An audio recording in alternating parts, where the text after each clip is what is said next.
Marvel this year is coming in full force. First Thunderbolts, now this. I gotta say, it's fantastic. Say that again?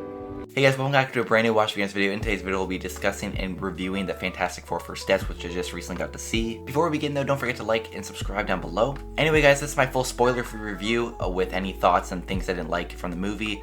A lot of it though is good stuff, and I'm just trying to see if it lives up to the 92 audience score that, yeah, it got on Rotten Tomatoes. At the very end though, I will be talking about brief spoilers, so just be on the lookout for that, and I will tell you right beforehand. First of all, I have to talk about the casting. I was not a fan of this, and I wasn't really on board before the casting really came to the screen, and I saw it literally a couple hours ago.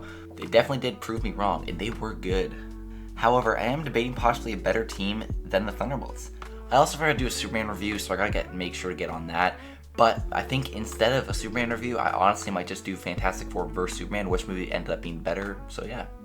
Another thing this movie really had to offer was the soundtrack and the score. It was so well done and cool, and it was just, sometimes it was depressing, sometimes it was sad, sometimes it was happy, sometimes it was really suspenseful when Galactus came. It was just all around such a good score, and definitely one of the best parts of this movie by far.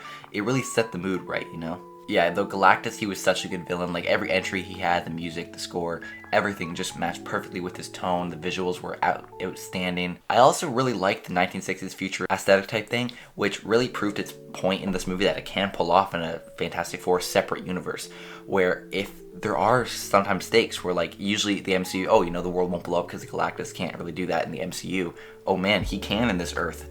This Earth is bound for destruction. The whole movie, you just feel that weight, and you really know something big is coming on the way. Gotta say though, the whole plot revolving around Baby Franklin and stuff was actually really well done, and I like the Fantastic Four First Steps part of the movie. I love just how they introduced him, and hopefully it's a big focal point of Doomsday. But yeah, those are just a couple of the things I did like a lot. I'd probably give this movie probably an 8.5 to 9 out of 10. It was really, really good. I don't know if it'll beat Superman. I'm gonna dive deeper into that in my discussion video. But let's go over some of the things I didn't like as much. Nothing. No, I'm just kidding. There were some things I didn't like, but it's like such little nitpicks, you can't really decide what you do or don't like. I don't think there's anything major, so I'm just gonna kind of leave this out. I liked the entire movie. I would say there's some points that felt a little stale, some comedy that fell flat, some visuals that didn't look as good, but really, that was only like 5 minutes of the entire movie. And it was, oh, another thing though, I think it should have been a little longer. 15 minutes longer, 20 minutes longer, definitely could have helped with its case, but better movie. Be short and you want more, then overstays welcome, which is not good in the case of a lot of other movies. I definitely recommend go seeing this though. Like I said, 8.5 or 9 out of 10. And yeah, go see this in theaters before, probably a whole year before another MCU movie, which is Spider-Man Brand New Day. Alright, spoiler talk. Okay, everyone leave who hasn't seen the movie yet, and yeah, I'll see you guys in the next one. Peace. Let's talk spoilers. First thing I want to talk about is Sue Storm dying at the very end. Now that was a little bit cliche, and I kind of felt that coming. I don't know how much I like that, but yeah, it was cool. It was a cool way to see Franklin get his powers. Not really get them, just showcase them in the first time in the movie, which was cool. He has healing, he can build planets. He's basically like an all-powerful being. It was pretty cool though. Okay, now let's talk about the post-credit scene. Now, when you first look at it, you see 4 years later, which reminds me how crazy it is that it's now been, in the span of one movie, it's been an 8-year time gap. So from the start, 4 years ago, they got their stuff, in the middle, they were there.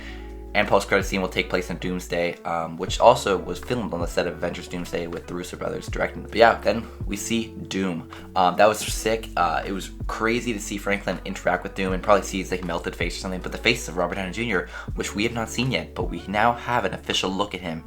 Behind look, it's literally just a cloak. It probably wasn't even Robert Downey Jr., who knows.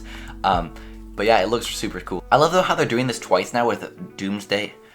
Connecting those two post-credit scenes, which is Thunderbolts and Fantastic Four, how they all intertwine. But I don't like though how they didn't really touch upon Thunderbolts post-credit scene, because I definitely think they should intertwine, but oh well. Anyway, thank you guys so much for watching. That's really all I have to say. I might go a bit more into detail in my Superman vs. Fantastic Four little battle video, seeing which one of those are better in my opinion. Yeah, let me know what you guys think is better. Which do you like Fantastic Four? Do you think it's a great MCU movie? That's really all I have to say. There's not much to it. It's a great movie all around. I definitely go recommend it. See you guys in the next one. Peace.